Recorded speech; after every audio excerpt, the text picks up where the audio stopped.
It's so great to see you all in person rather than over Sunday. It's great. And it's my pleasure to welcome our guest speaker, Galen Gritts, and to tell you a little bit about all the distinguished and multifaceted work that he does on behalf of the Native American community. He has a degree in history from the University of Missouri St. Louis, and his current involvements include Community Ambassador for the Kathryn M.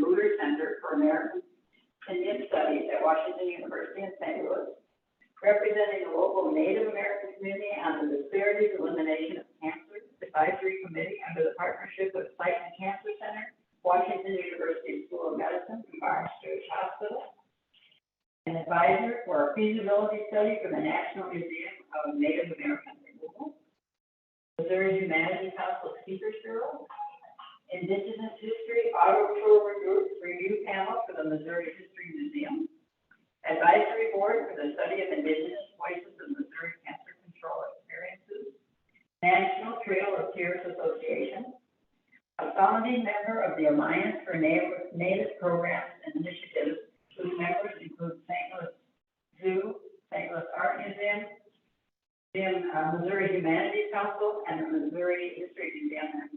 And I would recommend that you go to that website because all of these cultural organizations are doing some really great work in this area. He is a frequent speaker, and last fall did a presentation to graduate students at SIU.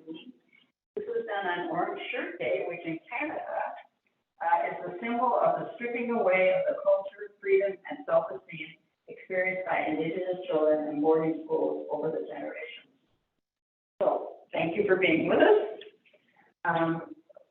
We're glad to have you here to help us learn more about your world and help us kick off Women's Voices 23-24 Boosting That program.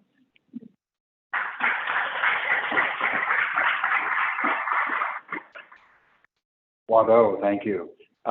It feels like a home week because I'm doing a lot of things with the Literate people at the Washington University. I have a Zoom meeting next Friday with the Missouri History Museum in setting up something in about 5 years. They have to plan that far ahead for some indigenous things that they're planning. Tower Grove Park, they have a $2 million, what do they call it, daylighting of a creek down there that you can go see. The creek was put under the ground a long time ago, but in conjunction with the Osage or the Osage Nation, it's above creek now, and there's some wonderful things down there that you can see. Vivian Gibson, I've met. I've been on stage with her before for a panel discussion, read her book. So a lot of what you do seems to be very, very similar, and so I applaud you for the work and the good hearts that you have, because justice just doesn't happen. You have to be deliberate about it. You have to work hard for it. So I appreciate being among you. OCO, Dakwadoa Galen Gritts, Chalice, L-O-I-E, K-I-E, St. Louis. Wado. Hello, my name is Galen Gritts. I'm a Cherokee from St. Louis. And I want to thank you for being here to share your time and to visit with me this evening. A card-carrying Cherokee who is not in a museum or is an artifact. I had a person ask me one time, in good meaning, do you have any artifacts to bring? And I said, no, I am the artifact. So how did that happen? Who left the latch off the chicken coop? Now, most children crawl before they learn to walk. I did not crawl. I sat in a pie pan and used my arms and hands to scoot. Eventually, I learned to walk. I don't think I wanted to mean myself by crawling, so that's why I sat in the pan. I'm not sure. I was too young to remember. But I did not learn to ride a bike either until I was 15. And I grew up in the St. Louis area.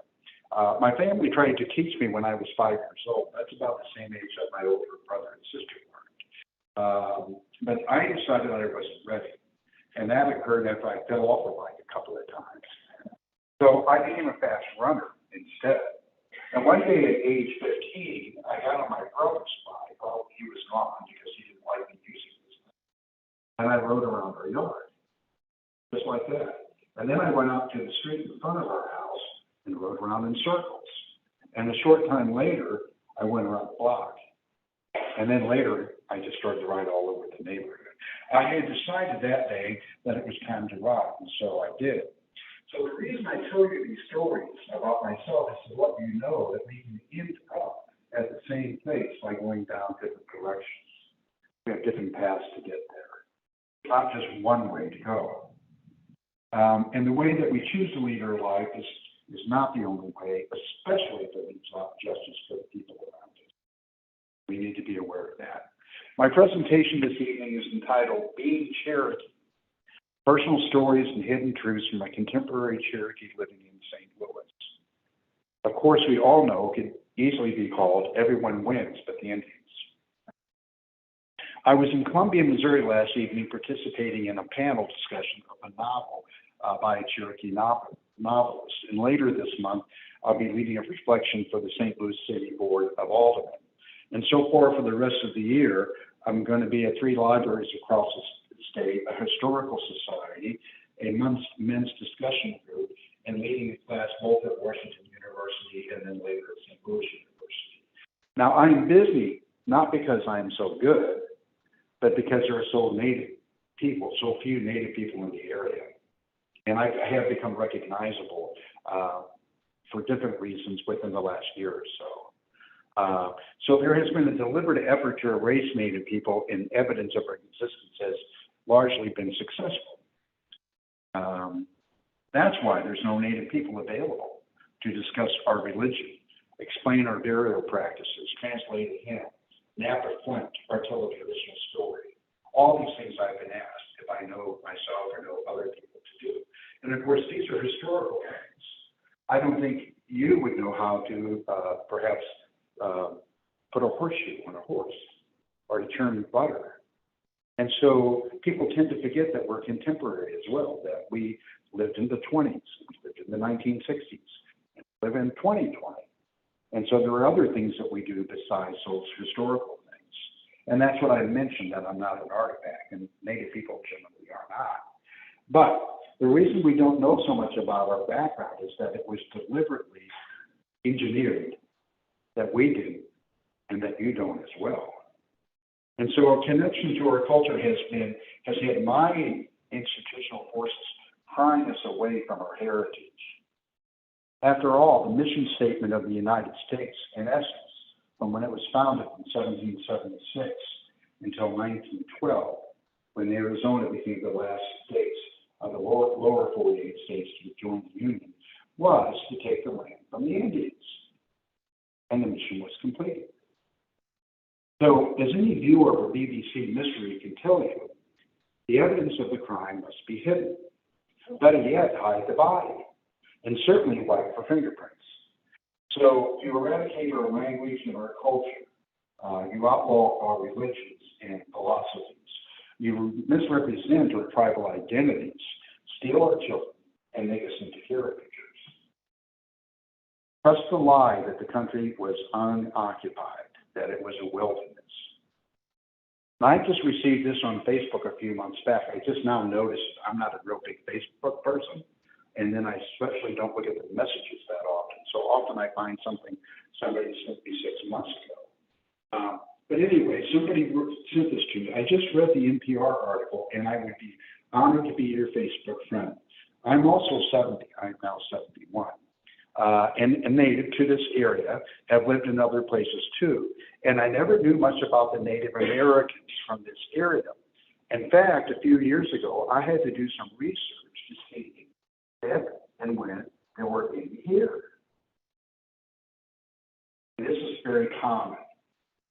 But I got here to speak to you today. I flew the coop. It was by a different path. I would not crawl. I learned to run. So you have done a land recognition, but I would like to do one as well. I don't call it a land recognition anymore. I call it a space-time continuum, because we have always been here. So I would like to name some of the tribes in Missouri that have connection. Obviously, the Osage or the Osage were here when the Europeans and Americans showed up. So they're well known as being here.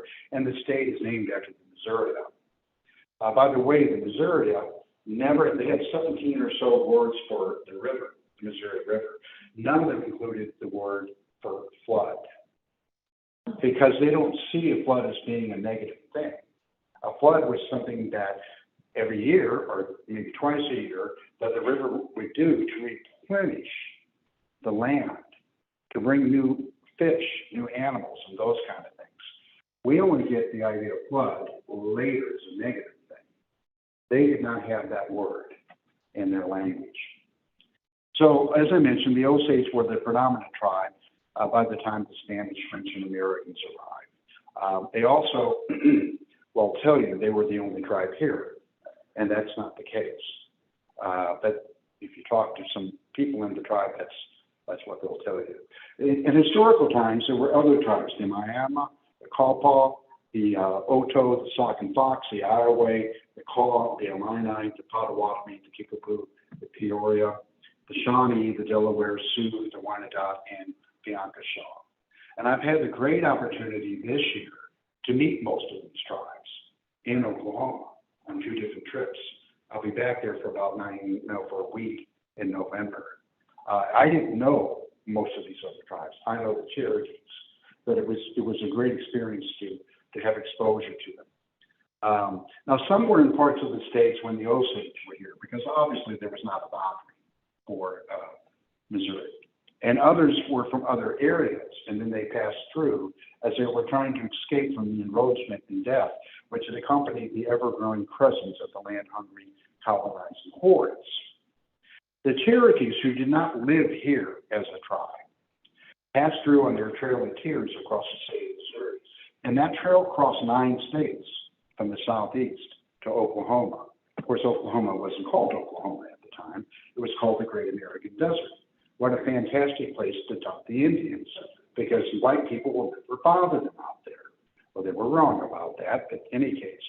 But Missouri has the most miles of all the 9 states on 3 trails, and the closest trail goes 60 miles from here down 44 by Steelville. Now, you may know the one down by Cape or St. Genevieve, but there was one that was most traveled, that had most of the Cherokees on it, came within about an hour and 20 minutes of St. Louis. I just learned that last year. And as I mentioned, I grew up here. 1 out of 4 of our people died, although it may have been more than that, on that trail. And it wasn't over decades, it was in 1 year. So there's a river of Cherokee tears soaked into the ground in Missouri. So we can lay claim to this state as well, even though it's not a place that we are from. So I am mindful that these people continue a sacred relationship, and I recognize and appreciate their integral contributions to the cultural heritage of the states. Because, well, as I mentioned, we've always been here. We're actually here now, not in very big numbers, but we're still here. And I believe, really, that Native people may be the way to all of our futures as we struggle to escape the consequences of perhaps the wrong roads taken. The land is us, and we know how to live here. Our education has been designed and engineered specifically from keeping us from recognizing that truth, that there were people here. For instance, Rodgers and Hammerstein's hugely popular musical, Oklahoma, set in 1906, a year before Oklahoma became a state, celebrates its land as being wonderful and belonging to white cowboys and white settlers. The Native people lived there for 12,000 years. And then in the 1800s, the U.S. government forced not only 5 tribes from the southeast on the Trail of Tears, but many tribes from the Great Lakes area, from Ohio, had to go to Oklahoma. And they were promised that land anywhere from 1820 to about 1860, that this land will be yours forever, as long as the grass is green, and as long as the river is running. So by 1906, 40 years later, most of it was in white hands. And then it becomes a state in 1907. So it celebrates, really, in the blink of an eye, 70 years is not that long historically, that Oklahoma becomes a state run by white people. That's almost as quickly as you can write a song. And there is no mention of Native Americans in the musical. No mention of genocide. No mention of disenfranchisement. No mention of boarding schools. Oh, what a beautiful morning. Be able to buy that racist bucket of cow slop. So, Native people have lived, like I said, there for a long time. We have lived in this state for 14,000 years. And during that time, we lived here in Missouri without damaging the earth. It was exactly 350 years ago this year, in 1673, that Louis Joliet and Jacques Marquette traveled, French explorers, canoed by St. Louis, and became the first non-native people to be in the state of Missouri, exactly 350 years ago. Just as an aside, I happened to float down by St. Louis in the wooden canoe this past May, that's an experience. But anyway, since Joliet and Marquette floated by, 85% of the wetlands in the state have disappeared. And they are their most productive land that there is, that they're better than the best farmlands as far as providing for animals and plants and man himself. And because Missouri has so much white water rivers in the state, we have more wetlands by design, by the Creator. And they provided native people with migratory waterfowl, freshwater mussels, fish, turtles, mushrooms, tubers, and seeds from wild plants, all things that they could eat. Also, since the time that Joliet and Marquette floated by, 99% of the prairies of the state have disappeared and obliterated. Now, this stick is 48 inches long. The little black part on the end represents 350 years. That's the history that we learned. St. Louis being founded, the colonizers, Revolutionary War, and so on and so forth. The rest of it, we know nothing about.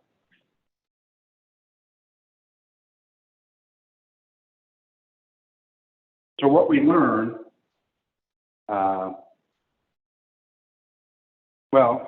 we didn't preserve a lot of it because we didn't think it was important. So we dug it up. We dug it up by plowing. We dug it up by highway building. We dug it up by railroads, and the city of St. Louis dug things up to make their buildings and their cobblestone roads, those kind of things.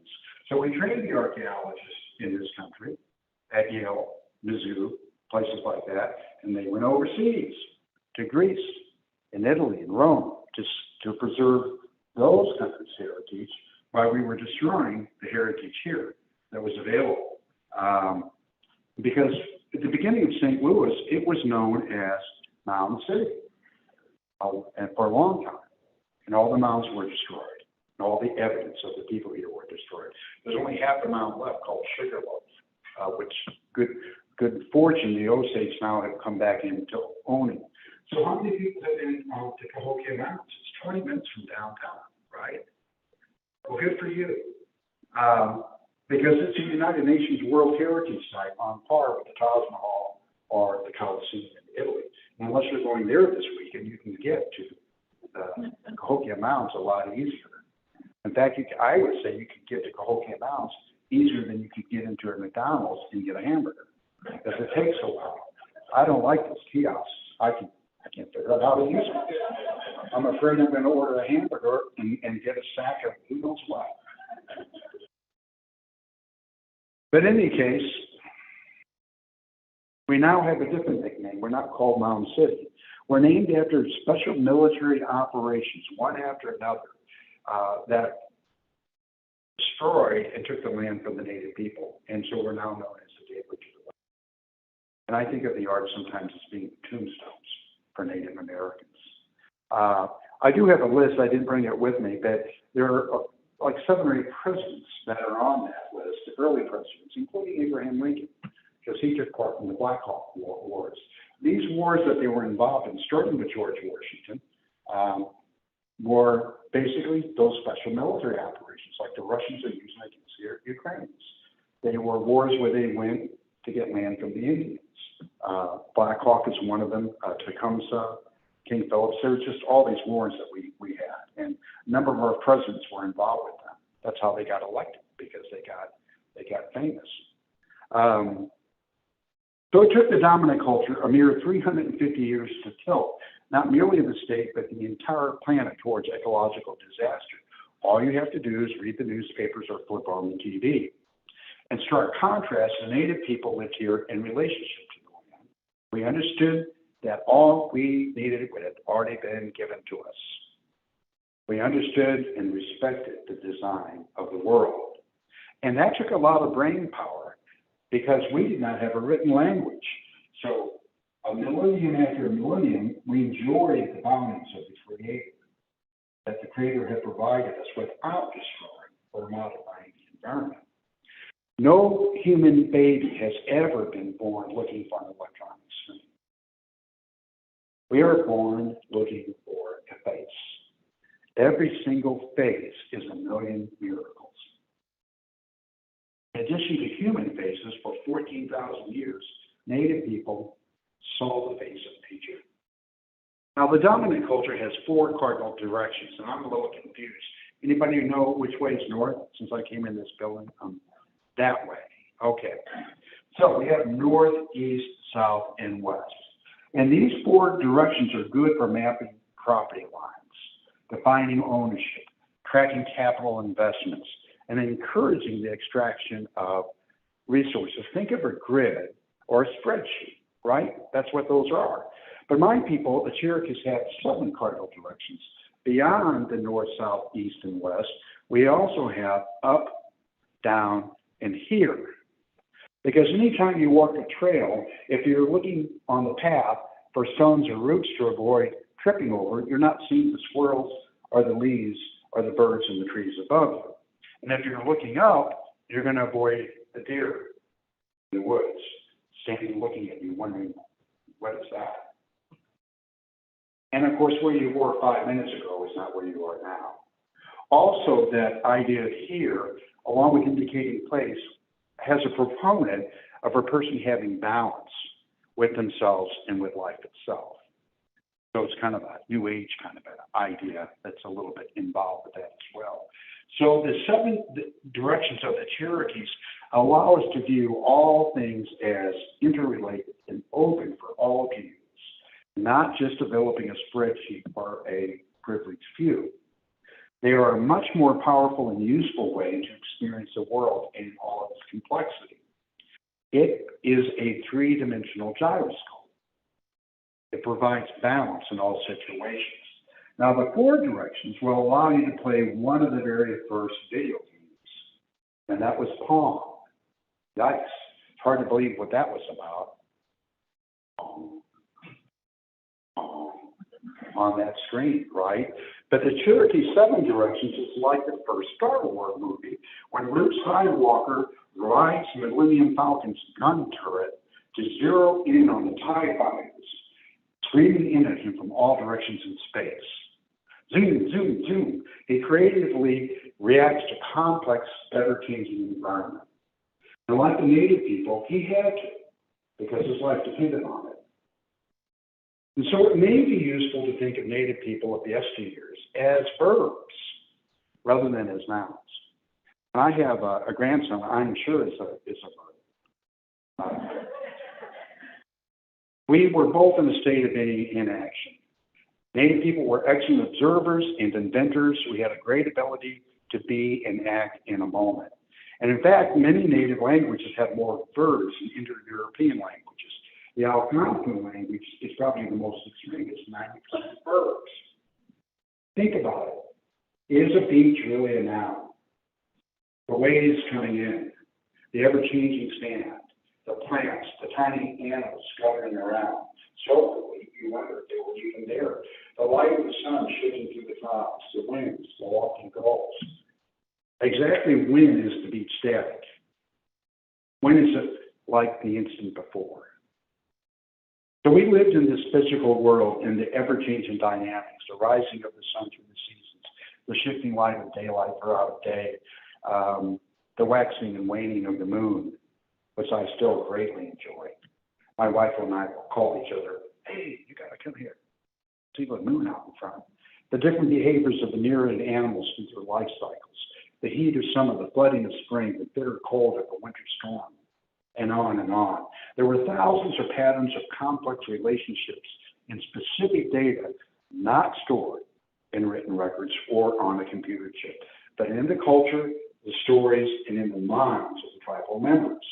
Our world contained ecological mosaics as seen through a kaleidoscope. So, how were we able to keep track of all that?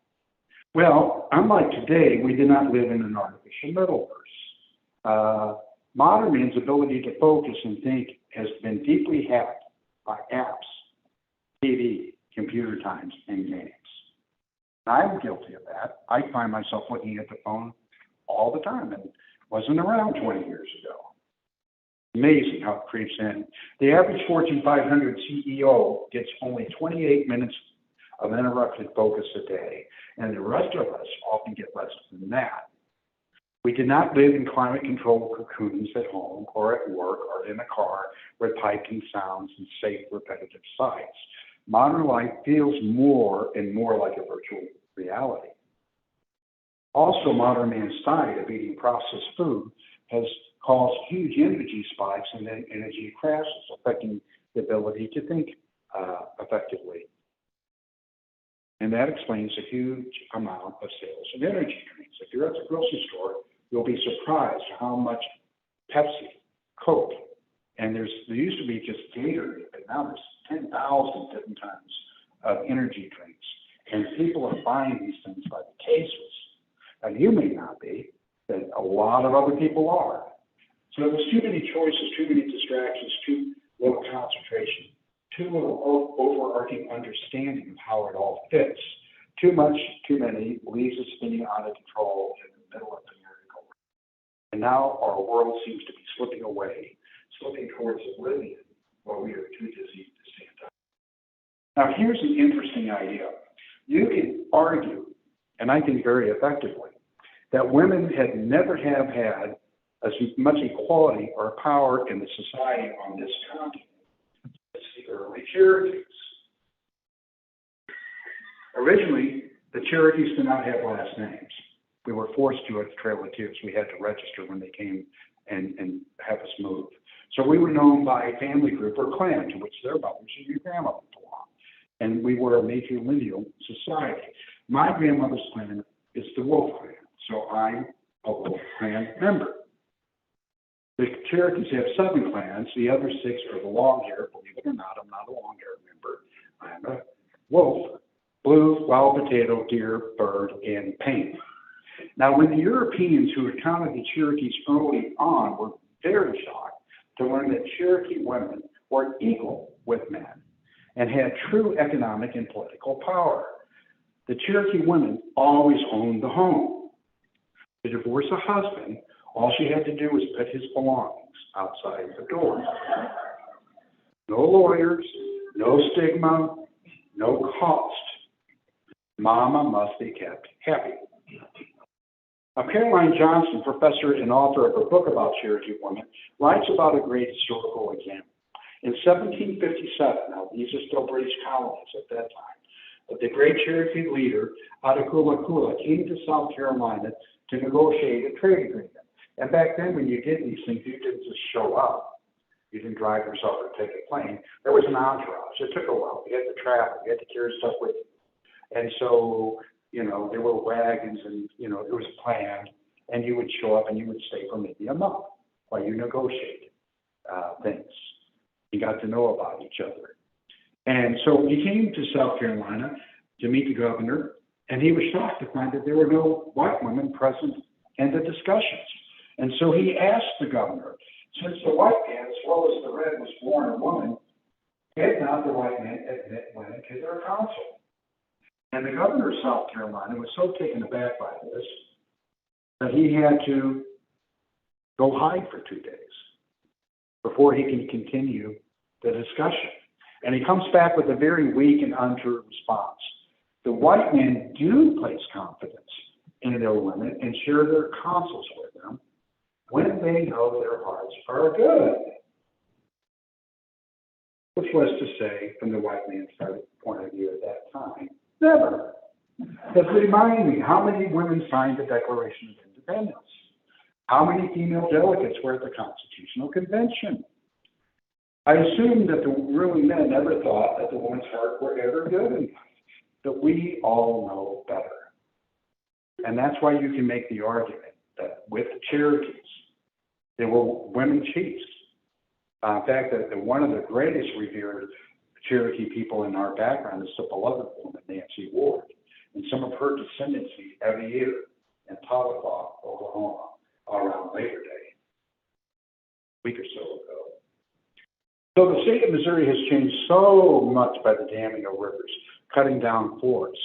Think of all those riverboats that used to be here. They had to stop about every third miles and send parties to the shore to cut down trees to get those things going, and deforested the rivers and turned them into mud sloughs. And so they dug mines and poured concrete. It's so visibly different than when Native people. Because people will go out on the hike and say, well, I wonder what it was like. This must be like how it was when Native people were here. But the fauna, the flora, the smells, the sounds, the purity of the air, and even the darkness of night has been tremendously altered. There are times when I get up in the middle of the night to go to the bathroom, I don't even need a light. There's enough lights coming in from the windows from people, and also there's a microwave light, there's a light in the coffee machine, there's a light on the TV. There's these little green lights everywhere. You don't even need a night light anymore. There's no such thing as darkness. But let's go visit that earlier planet, because it's almost like they were living on a different planet. It's so different. Let's learn what it was like to live here the way that God, through Creator, through nature, originally designed it. We did not have lawyers, taxes, guns, courts, kings, police, or standing armies. We did not fight 100-year wars, or 30-year wars, or 7-year wars. We did not travel thousands of miles to go on year-long crusades against other people. That was the Europeans that did those things. We did not have concentrated wealth at the top going to nobles, kings, or the church. We did not have extreme intolerance of other religious groups. These are the reasons why Europeans fled their homes to get away. They had to see life where it was less dangerous than in their own homelands. Think about it. How bad would it have to be for you to leave where you live now in St. Louis County tomorrow to go on a dangerous trip to live permanently in Somalia with your family, which is a stateless state? But you might, if things got really bad here. That's the only choice you had. So the combo of that type of disruption to individuals and their possible death was worth fleeing Europe. The old world had become that bad for many of its people. So we were told that Europeans came here for an opportunity, like they were moving for a new job, or a promotion, or a chance to live on a golf course, or to have a three-car garage. That opportunity that they came. But many of them died. We know the stories of the Puritans, and we know the stories of what happened at Jamestown. It was really tough for them, and they wrote letters back, and yet people came after them, after the times, after that horrible trauma that they had to go through, because it was worth it to get out of Europe for a lot of people at that time. So they weren't so much coming here as they were fleeing their homes. Back in the day, here in Missouri, Native Americans had plenty to eat. Now, we live in this tremendous river valley of the Missouri and the Mississippi. And like I said, there's so much fresh water here. All the rivers around us, the Cordier, the Hoosiers, the Merrimack, there's lots of water here. And so there was plenty of protein to be hunted and fished. Game and fish were much more plentiful. They had gardens where they grew most of the diet of the world today. Our people, the native people, invented crops from wild plants. And when you domesticate something, that's an invention. 60% of what the world eats today was invented by Native Americans. Corn, potatoes, tomatoes, avocados, sweet potatoes. and chili peppers that become important crops around the world. And let's not forget chocolate. When a plant is domesticated, as I mentioned, it is an invention. So we had some really great inventors. It took about 8 hours a week for an adult to provide all the calorie intake for their family. So if there was a mother and a wife and a husband, and they had 3 kids, 16 hours. That's all it took. Most people today work 40 hours or more, and then you commute, and you got to commute home. And you got to go to the grocery store. You got to come home and unpack. So there's a lot of time that we have as modern people to get the calorie intake, even though we don't grow it ourselves. So that gave them plenty of free time compared to the families of today. Time to be with those that they loved and to be with others in their community. All the energy we used was derived from the sun, basically wood, right? We burned it. We did not enter the earth with mines and drilling. We had relatively few dental cavities because our diet was a healthy mixture of foods with relatively little sugar. Our food was locally sourced, grass-fed, and non-GMO. And our fast food was fast. You had to chase it down to eat it. So in the Osage, who were here when the French arrived to establish St. Louis when showed up, the average size of the Osage was 6'3" to 6'6" inches tall. The average Frenchman was 4'11". With no written language, both the family and tribal groups were sources of knowledge. Elders, or old people, and I'm 71, were respected for what they knew. Think of us as being the Google of our time. If you need to know something, you ask an elder. They can teach you how to fix a boo-boo on your skin, or how to train a dog, or how to string a bow, or how to get along with your father, or how to give thanks to the Creator, or how to do anything that you needed to know. And one of the things that the Cherokees did, it was another male in the family that taught the son the things he needed. The father was around, but it was either an uncle or a cousin or a grandfather that taught the son. Because the problem is sometimes we're having a father teach the son. They get very, very mixed up with like, well, you should do this, you're my son, you should do it right, and they're very strict. They're sometimes overly strict. So the Cherokees avoided that by having somebody else. It's much easier to have an uncle teach you something because they're much more forgiving, and they will teach you and be patient until you get it right, because we all have different ways of learning. The fathers sometimes can be very, very demanding.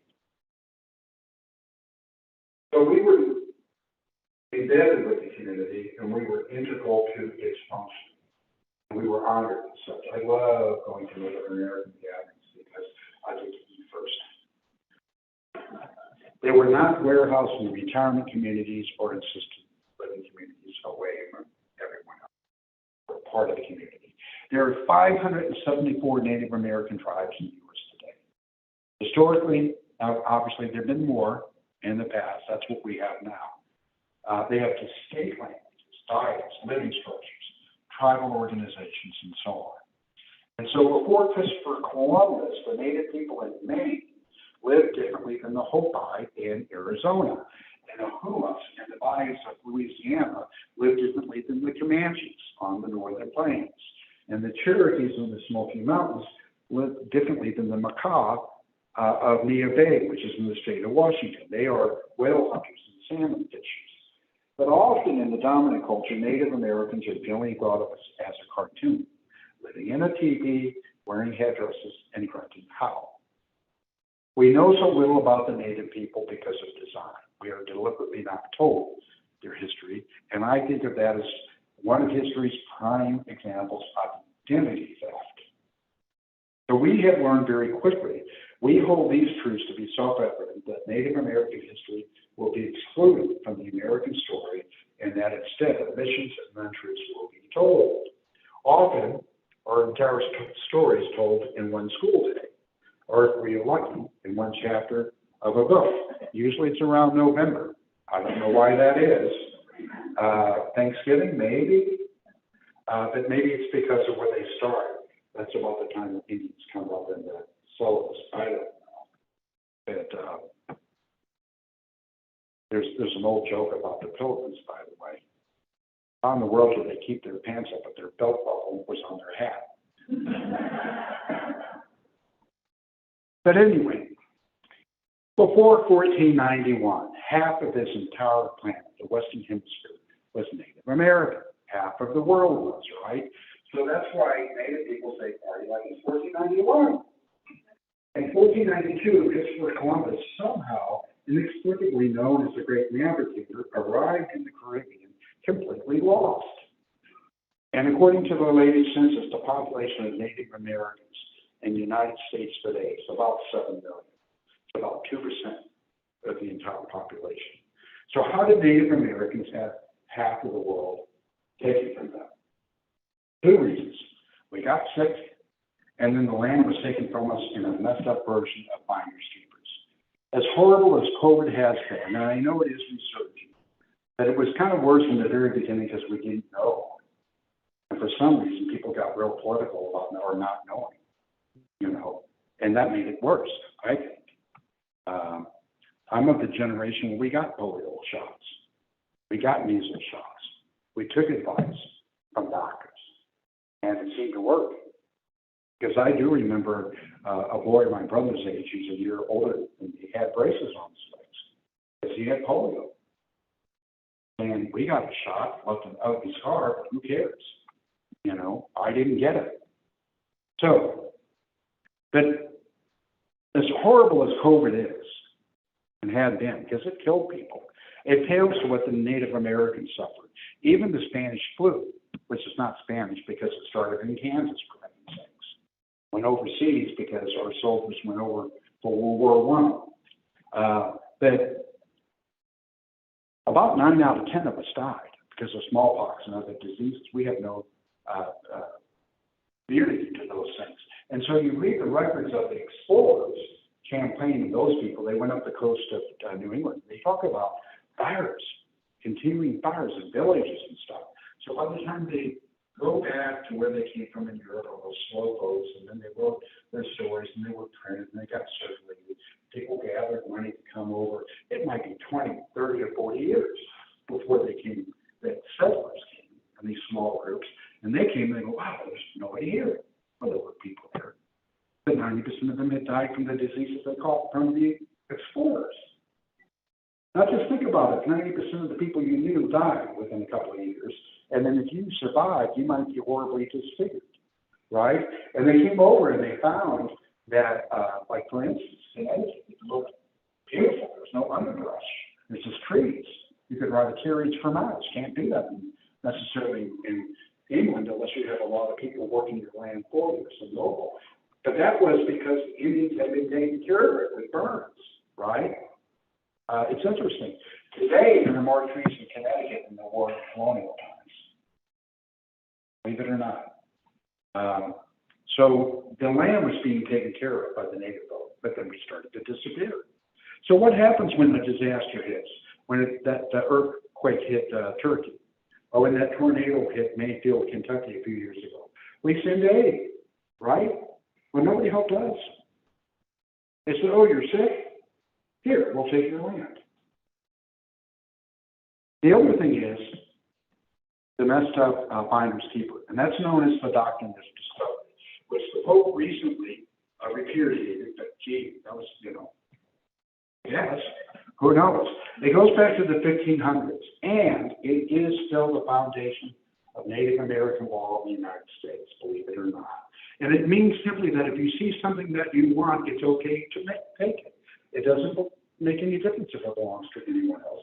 So if it's new to you, or if you discover it, it's yours. Actually, in the old days, it was the king's, and then he would give it back to you as a grant. And a lot of the land in this area goes back to Spanish and French grants, including the Savington House in Crestwood. It goes back to a Spanish grant.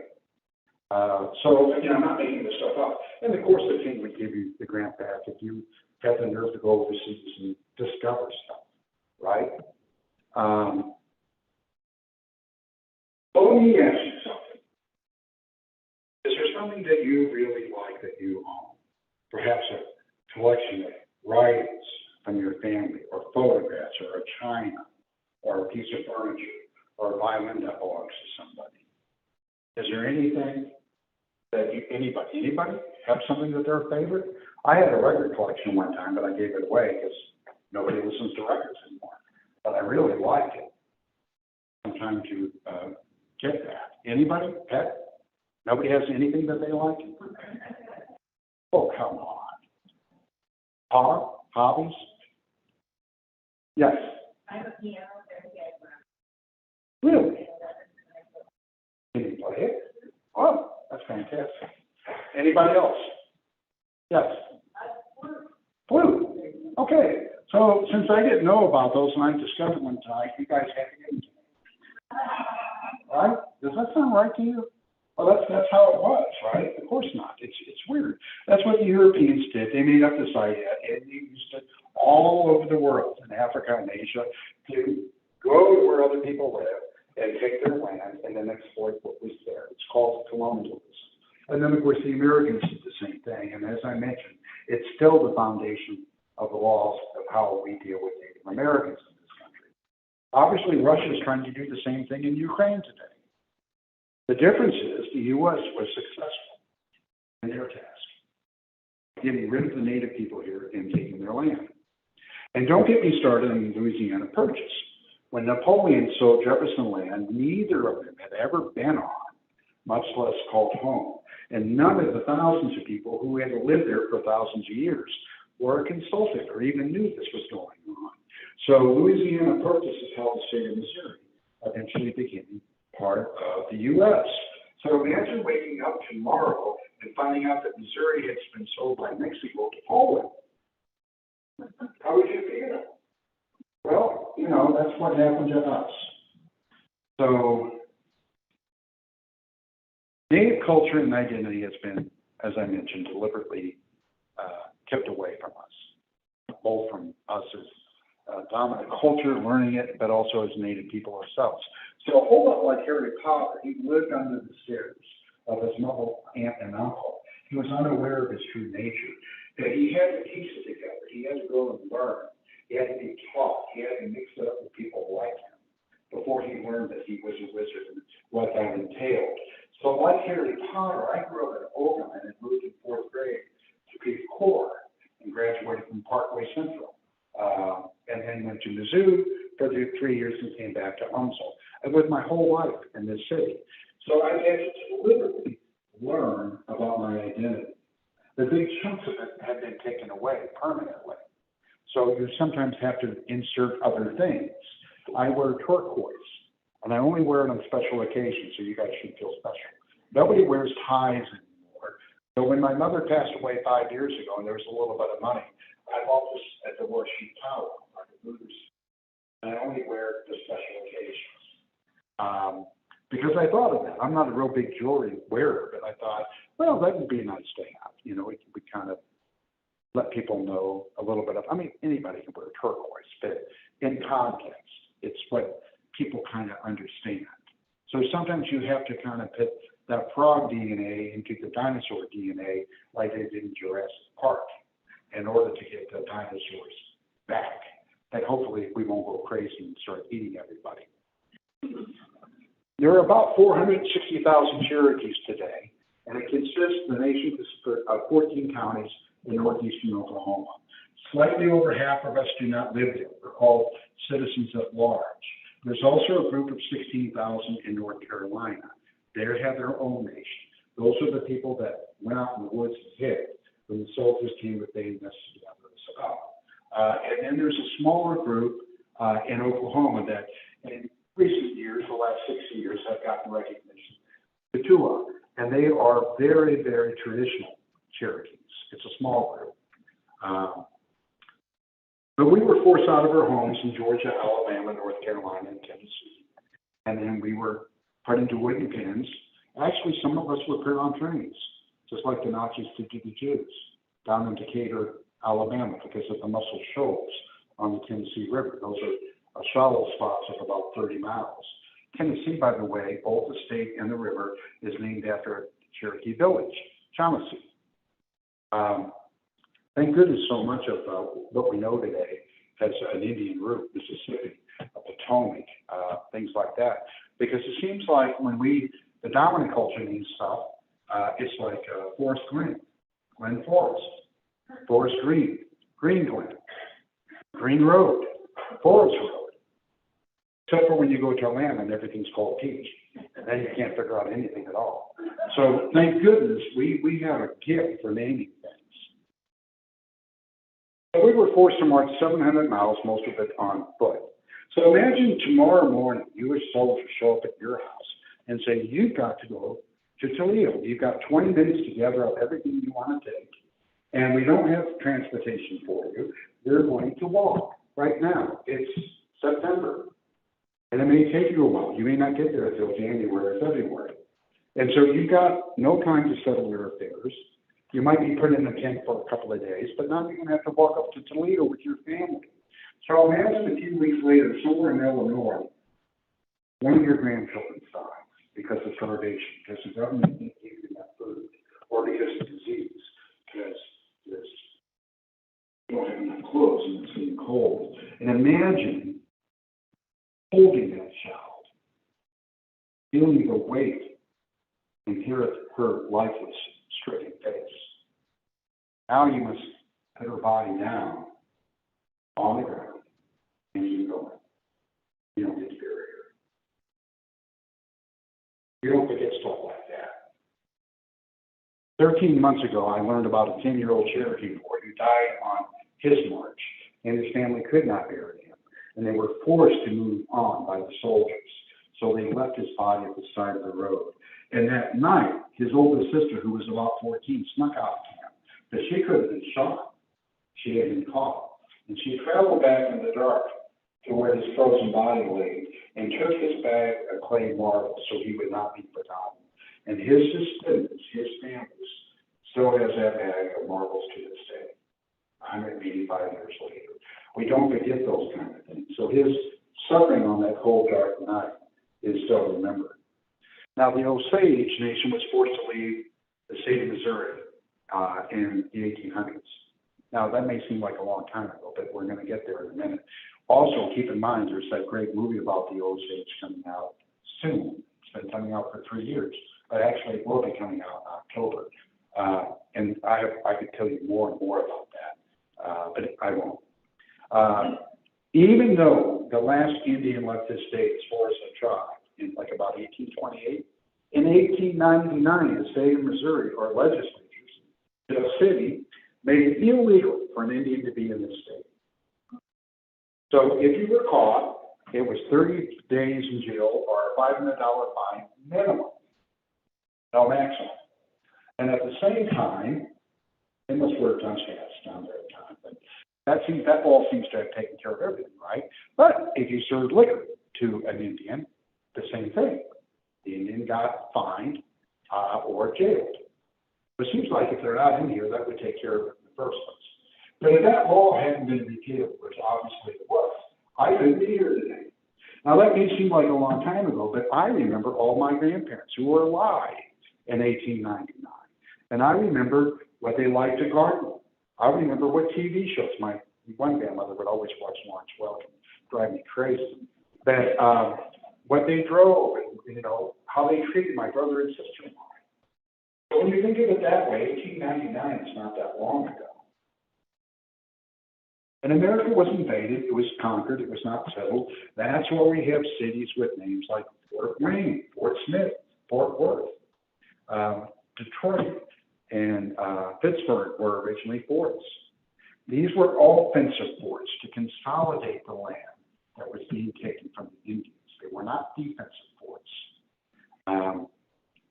So this is as good a time as any to mention the Cherokee grandmother climbing the family tree.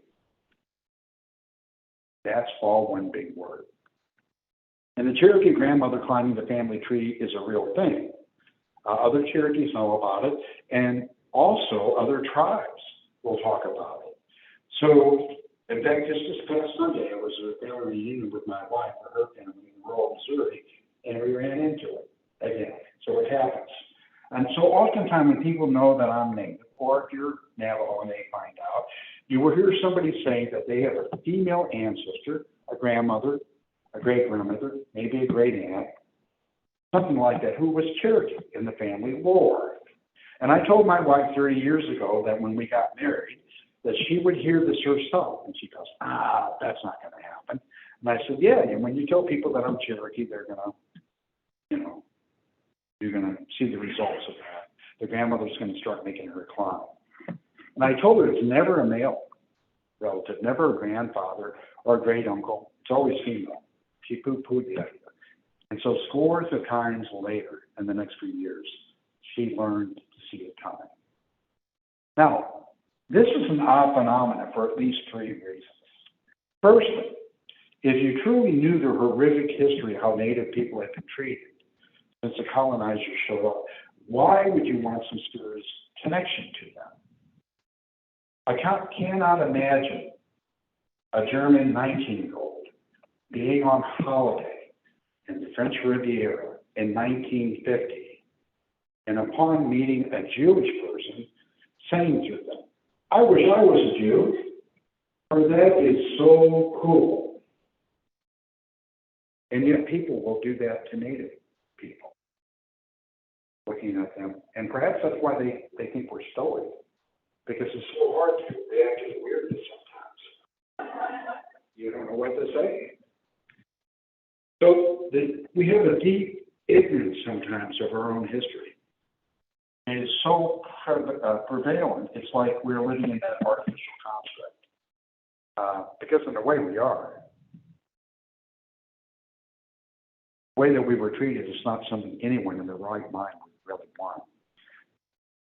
Secondly, why is it always female? I suspect it may be belonging to identity with an Earth Mother type motif, rather than a bloodthirsty savage warrior. But of course, both of these icons are fantasies of the white world. They're not anything to do with real Native Americans. Thirdly, the identity of the female ancestor is based entirely on appearance. Okay, she had long hair up in a bun. She had high cheekbones and a very prominent nose. Well, I know many rural women of yesterday from Maine to Louisiana had long hair. They kept it in a bun, right? You can't start a fire in a wood-burning stove and have long hair. There's a reason they call it getting your tit in the ringer, right? So anyway, and there are other people that have high cheekbones and large noses, right? I mean, I don't know. I don't want to pick on anyone in particular, but I can think of lots of ethnic groups that have that. And as Native people came from Asia, we tend to have round, flat faces, really. Think of the Inuit, who are now what we call the Eskimos, right? They have round faces and kind of flat. So the image of the Indian, from the Indian head and nickel, the guy with the high cheekbones and the big nose, that image comes from the Indian head nickel, right? And the guy that was in that commercial in the 1970s, Iron Cody, on the famous, he was in the canoe, he's Italian from the Alabama coast, not Indian. They have this baptismal records. But in any case, that's an interesting story all by itself, why they put the buffalo on one side and the Indian on another, and they were almost both extinct at that time. That's what we want to celebrate our national identity as. Anyway, John Wayne had become an icon for American male strength. He was born Marion Morrison, and he acted in too many westerns to even count. He also was in a lot of war movies, from World War II to Vietnam. He was in movies like The Fighting Sea Beats, The Sands of Iwo Jima, Fighting Redwoods, and The Green Berets. He never served in the U.S. military. Actors and entertainers such as Humphrey Bogart, Jimmy Stewart stayed in that military for a long time.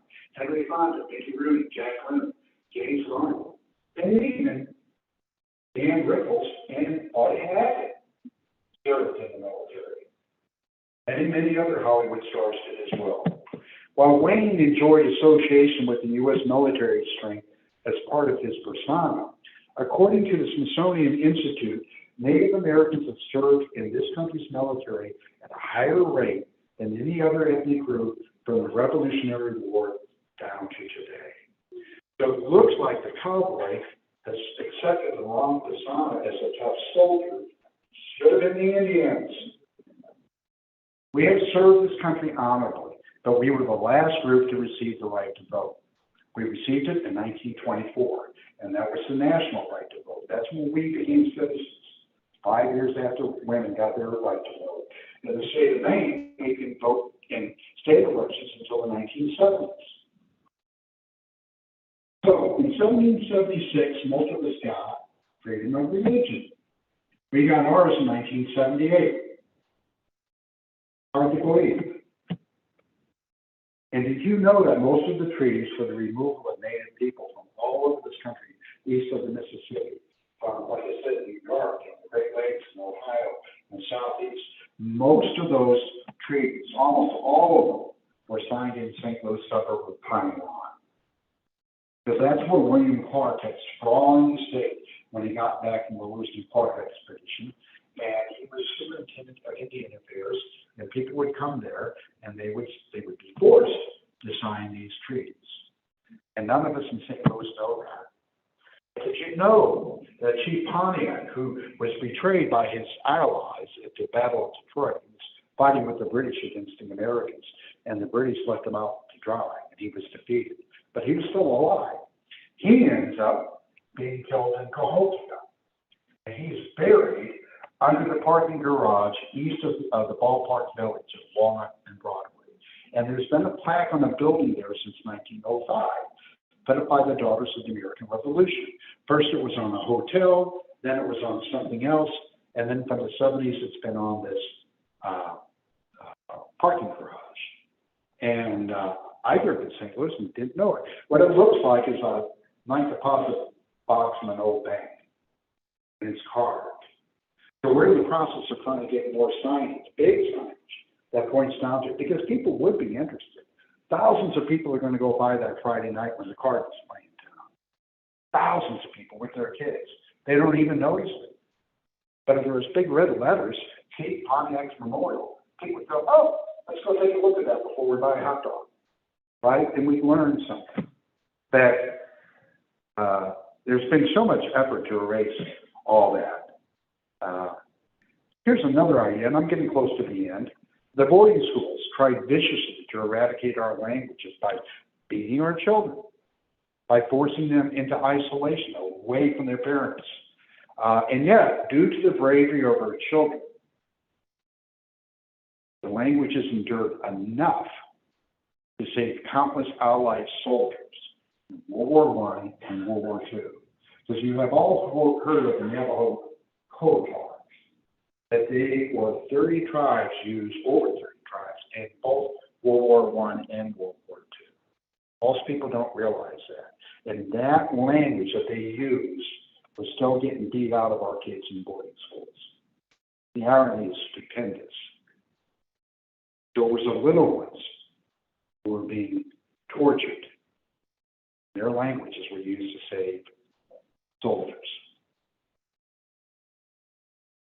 Anyway, 10 little Indians. I used to hear that when I was a kid. It had to do with the death of Indian children.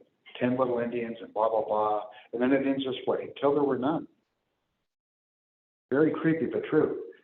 No one seems to care how horrible it all was, because it's how we got our homes with air conditioning and our attached garages and how we got here through genocide.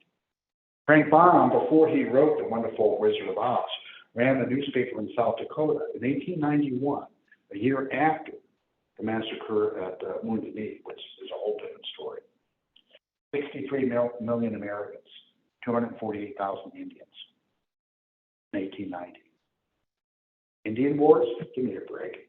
Anyway, he wrote editorials calling for the killing of each and every last Native American.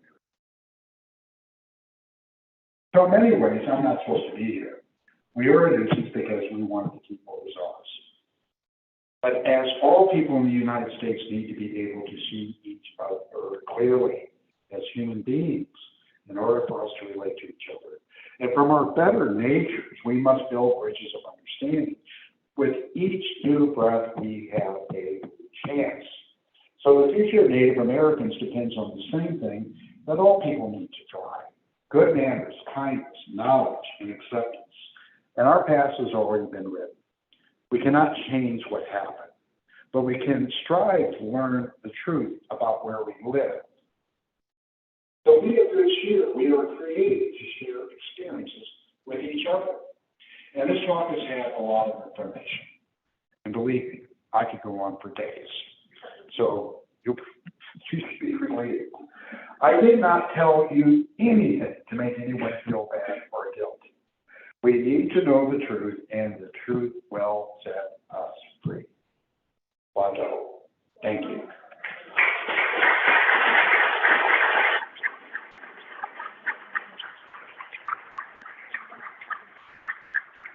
Thank you so much. We have about 15 minutes now for question and answers, and we have a microphone right here in the center that we would like you to move to have a question to the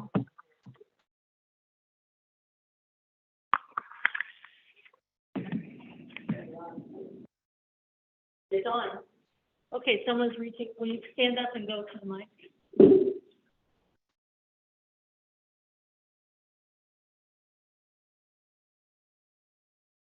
I am confused with the numbers on their land and how many people live here, native American in Missouri, or was that a number of how many were living in Missouri? The amount living in Missouri is about 2%. 2% of what? Of the entire population. All right. Considering that in 1491, everybody in the Western Hemisphere was Native American. So it's been a great reduction. Of course, the other side has gone up tremendously. That we're hard to notice here. If you go to Kansas, there's 4 small reservations, not very big. If you go to Oklahoma, there's 39 tribal governments that are set up there. Wisconsin, Michigan, New York have governments, Seneca up there in New York. We have none in Missouri. There are no tribal governments in Illinois. There are no tribal governments in Arkansas. There are no tribal governments in Tennessee or Kentucky. I'm not sure about Indiana and Ohio. There may be or there may not be. And they would be very big. And there may be none at all. So we're looking at this weird phenomenon in this country that there are food deserts. There are medical deserts, places where people don't have access to food. Weirdly enough, in this country, it's rural areas. They grow the food there, but all they have is Walmarts. They don't have whole earths or farmers markets and those kind of things, and they tend to eat really processed foods. Same thing. Since Obamacare was taken apart, there's very little health care in some rural areas in this country, which is why they're always helicoptering down to St. Louis, because we have excellent health care here. But even here, it's, I'm on this committee with Warshoe and Sept. The Black communities don't have the health care. You can look at the zip codes as far as being even diagnosed, much less care. But we have this huge desert of not having any conception of Native Americans. At least if you live in Oklahoma, you might work with somebody, or maybe your brother dated a Native person at college. In Missouri, we're one more step removed from that. So it takes some effort to get people to even realize, because I do hear a lot. I didn't know there were any Native people left, And I say, well, go to New Mexico and go to Walmart on Saturday. You'll see about 10,000. But anyway, very few of us here. Okay. Barbara, you have a question? Yeah, I do. So, bringing it up to the current day, we have a Department of Indian Affairs in our government, our federal government, and I think we have Dennis Holland, who is in charge of that. What do they do? Well, that's another interesting question, because for the Native people here in Missouri or St. Louis, there are some here. I mean, I know a research nurse down at Warshoe, Seneca, and I know a person that works for Boeing for their simulators for jet aircraft. He's been Navajo. I know a retired There was Sue that lives up in St. Anne's. She's a Pawnee. I know a retired archaeologist who's old age. And and just other people as well. There are native people here that we don't have access to health care. The nearest Bureau of Indian Affairs health thing is up in Lawrence, Kansas, because there's not any college up there. So what they do in the past was to control Indians, and there weren't any Indians involved with the running of the DIA. DIA is one of those weird things that in recent years there's been more input from natives. One of the first people to go to the DIA was Ross Swimmer. He was a Cherokee. He was actually chief back in the 70s. That the governments have gotten more power since the 70s. Kind of in the 70s, you were chief of the Choctaws or Cherokee. Well, that was cool, but it didn't mean much. In recent years, partly that's because of money. The Cherokee Nation and the 14 counties of northeastern Oklahoma, pretty much rural areas, that if it wasn't for the Cherokees, there wouldn't be much going on. It's a $2 billion a year budget that they have. They drive a lot of economic success in a part of Oklahoma that has none. We have the first school of Native Americans that teaches medical doctors. We have free education for all members in those 14 counties, both for college and tech schools. We have free health care. It is some of the best in the world. Our minimum wage is $50 right now. Bernie Sanders' dream. Right. And the fact of the matter is, we realize that the best resources we have are people. Not a lot of bushes of corn harvested, not many tons of coal, none of that. And I think that we should know that in this age of electronics and algorithms, connectivity, that you never know where the good ideas are coming from, right? And there's studies about this. You get rich, powerful people, they send their kids to rich, powerful colleges, and they grow up and squander the fortune. It may be the poor kid that lives down the street that has the cure for cancer. You can't predict where those kind of ideas come from. They scatter. I mean, that's just evolution, right? So we can all eventually do better. It's not just a certain type of people. So the DIA is getting better, and it's headed by a woman. I think the Department of Interior is headed by a woman. The National Endowment on the national level. Right now they haven't been able to have. That's fine. It's getting better. It's getting more responsible, and it's getting more responsive. But historically, it was to control the Indians. Basically, it was to take their stuff. Is there if you're beginning to learn, a novelist or a historian that you would recommend? I do. I have some things here. There's a ton of good stuff coming out in recent years. I should have looked for this stuff when I was a graduate student in Umzo back in the 70s. There was nothing. But there's some interesting things going on. So I have a very short list. If I can find it. Oh, there it is. I always bring a paper copy because I don't trust the electronic. Okay, so there are 3 books. One is All the Real Indians Died Off, and 20 Other Myths About Native Americans. And it's by Roxanne Dunbar Ortiz and Dina Helio Whitaker. But anyway, All the Real Indians Have Died Off. It's easy, it's like essays, 20 myths, what people think about Indians and why they're not here. So there's some really good other books as well. And then, of course, you'll have a bibliography. Another one that I find very interesting is The Heartbreak of Wounded Native American from 1890 to the present, right? Because everybody remembers D. Wallace's book, The Wounded Knee, but that was way back in the 70s, right? And everyone thinks things ended in 1890. Wounded Knee happened December 29th of that year, between Christmas and New Year's. And the poor people that remained, which were very few, went into a Presbyterian church, and laid on the pews, and some of them bled out. And over the altar was a green garland that said, "Peace on earth, goodwill."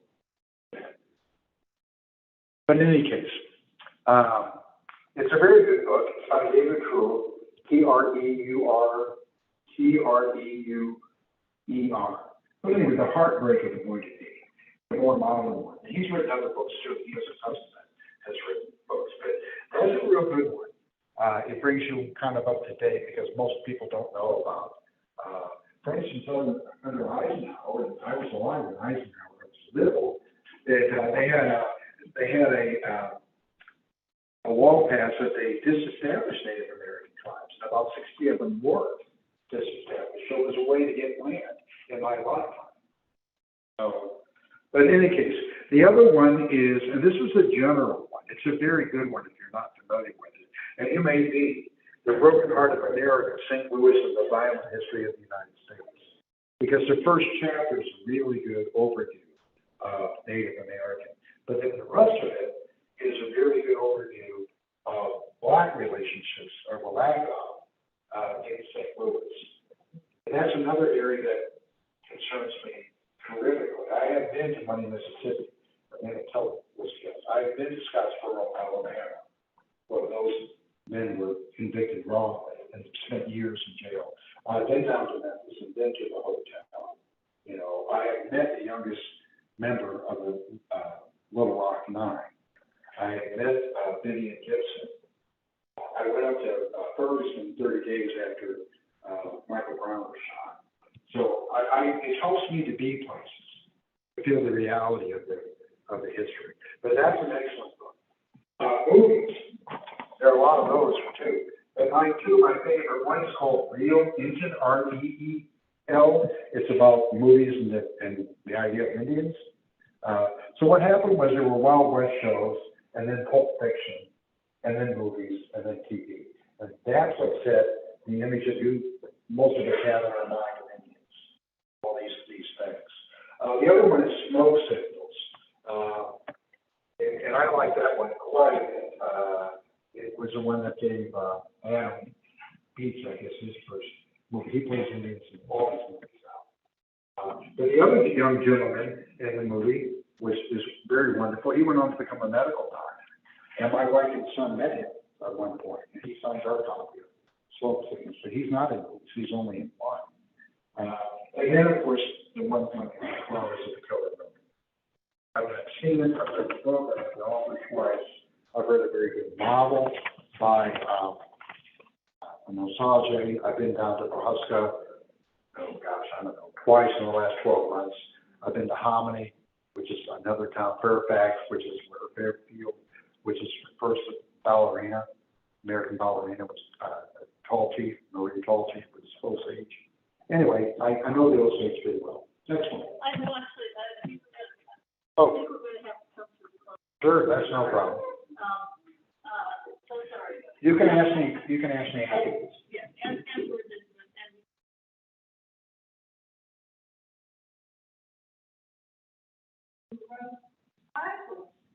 about native culture. So I said that's all right. So can we find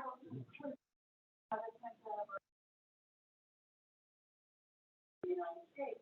And that he said is going to have a city like we can hopefully. And I think it's I have here. Website, you will see all of the books from Canada or